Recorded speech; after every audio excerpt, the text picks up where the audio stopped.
Yeah, so in 2009, my first time landing in Hawaii, I'd never been to Hawaii before. And I do remember getting off the airplane and just it's such a different feeling. It's like unlike anywhere on the planet that I've ever been. And it is the heat and the humidity and the smell and the sounds. And it's an outdoor airport. And you're just like, where am I? This is so cool. And there's so many other triathletes, which is also very fun. I was pretty intimidated that first year. I feel like everyone seemed so fit and ready to go. And I was like, what have I gotten myself into? I'm like, should I start eating egg whites now? Which is bad. Don't do that. Eat as much as possible. But I was playing paparazzi a lot. I think at the time I had a flip phone. I did not even have an iPhone, but I remember taking pictures of Paula Newby-Fraser because we just saw her on Ali'i, or if we saw Dave Scott after the race and got a picture with him. We got a picture with Chrissy Wellington. I was definitely just like fangirling everyone, and that was wild because I think going into that race, my introduction to triathlon through Dynamo Multisport and Matthew Rose, who is still my coach, we would do a lot of cycling classes at the pool there, and on Compy trainers. And during that time, we would just watch old Kona videos, and we'd watch them without the sound. They just play like all these videos from the 90s. And so I had a pretty good grasp of the history. I'm also just someone who likes to delve into that. And I had Googled as much as I could, trying to, learn about these people. And I knew a little bit also from my parents who had raced the Bud Light series. And so they knew who some of these people are. And, they had like Tinleywear and just certain brands of these iconic people. And then I get to go to the island and see the people in real life. And I was like, what? And so it was just really, really neat for me to be a part of that community. And then it did sort of evolve over the years as I got faster and got a different respect for the island, and again, learn more about the history, and then actually started to get to know some of these people in person.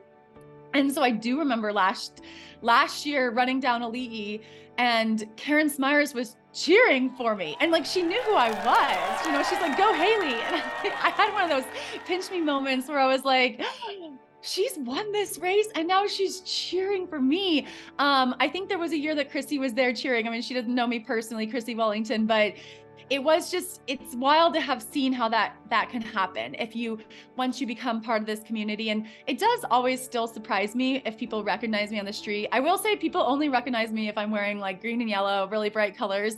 I feel like if I wear just black, then no one recognizes me. But when I'm at a race, I want to be recognized. So I sometimes try to hopefully be out there and chatting with people. But it is surprising because I host the Ironman podcast, and sometimes when you host a podcast, you're kind of like, is anyone listening? I don't even know if I'm just putting this out there. And then I'll go to a race and I will meet all these people who do listen. And sometimes they yell at me during the race and they're like, I love your podcast. And again, I'm pretty focused, but inside I'm like, no way, that's so cool.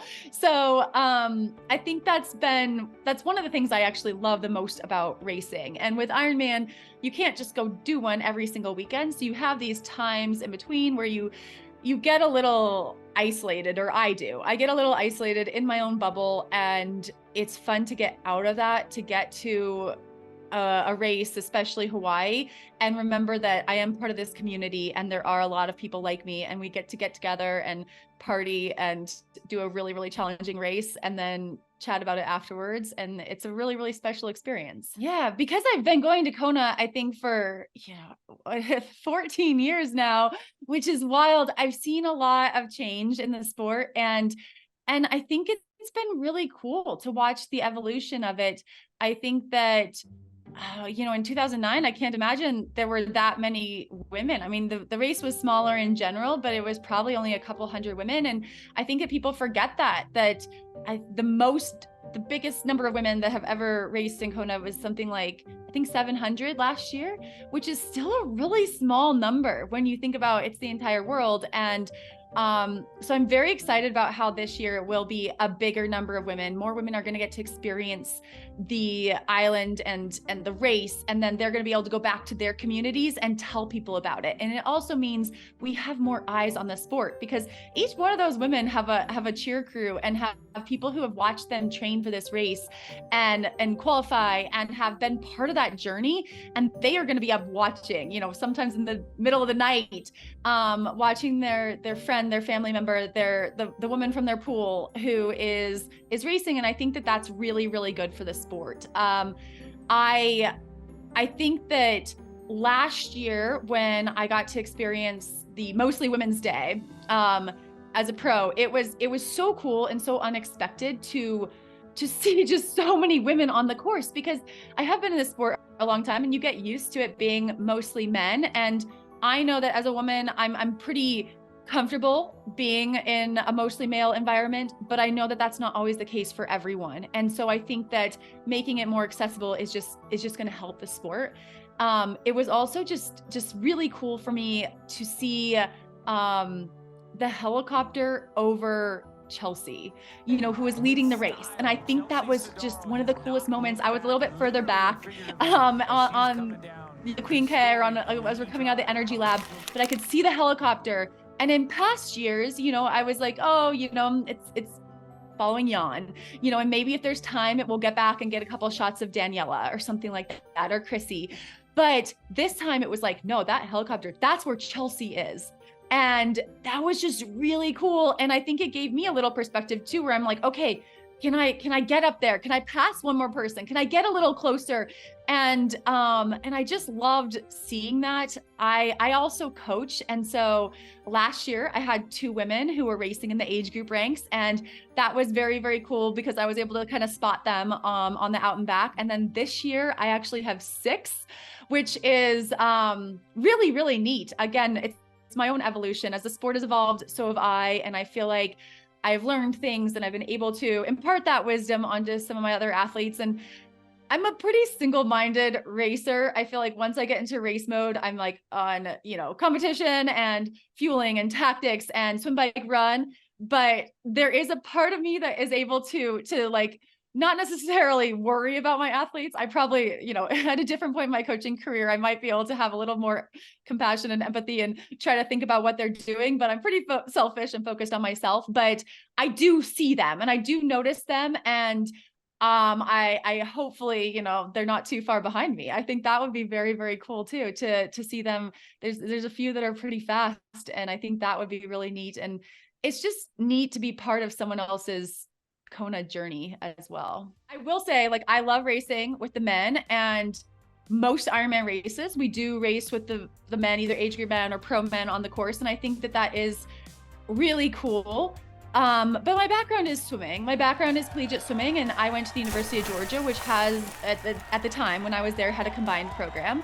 And we did a lot of races and meets together and training together, but our NCAA championships were separate.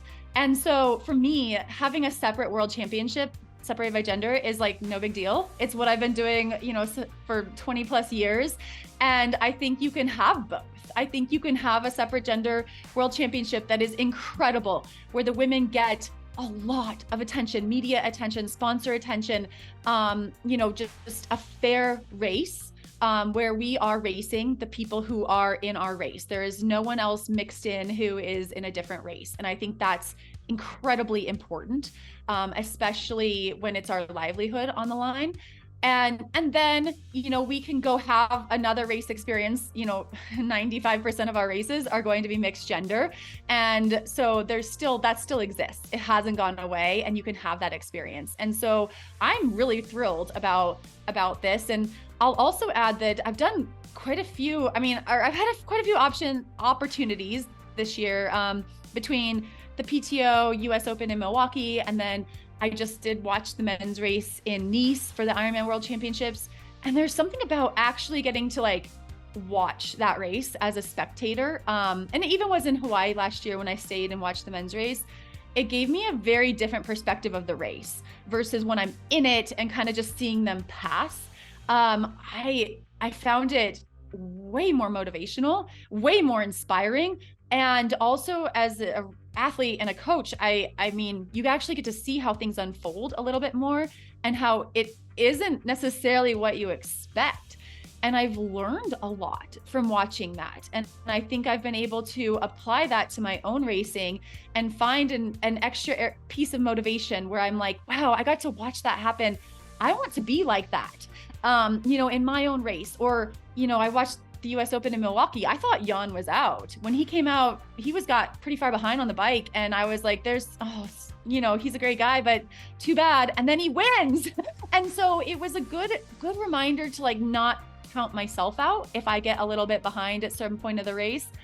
Or if I make a mistake in transition, that it doesn't mean the race is over. And I think sometimes I needed to actually see that happen to have that perspective, and then apply that to my own race. So I'm kind of really looking forward to that, to taking the excitement I had from watching Nice, and take it into my own race and hopefully have my best day ever.